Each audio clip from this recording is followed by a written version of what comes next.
Did you care about environment these days? Water pollution, sludges and overflow issues. இது எல்லா பத்தியும் கேள்விப்படுறோம். But நம்ம என்ன பண்றோம்?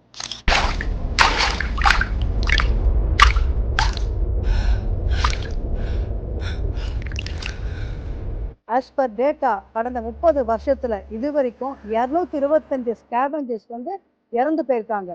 நம்முடைய ஒவ்வொருத்தரோட கடமை கண்டிப்பா இதை நிறுத்தணும். பயோசெப்டிக் டேங்க் தான் eco friendly, self sustaining and no manual cleaning. இந்த செப்டிக் டேங்க் இன்ஸ்டால் பண்ணும்போது டேங்க் உள்ள இன்லெட்ல வரும்போது ரா வாட்டரா உள்ள வரும். டேங்க் உள்ள ப்ராசஸ் ஆகி அவுட்லெட்ல போகும்போது ட்ரீட்டட் வாட்டரா வெளியில வரும். இந்த வெளியில வர தண்ணியை நம்ம ப்ராப்பரா சேம்பர் போட்டு ரீசார்ஜ் பண்ணணும். ஒரு முறை அமைப்போம், தலைமுறை காப்போம். நன்றி. நான் உங்கள் Tamil Nadu bio woman doctor Padma Sathyanarayanan from green galaxy building.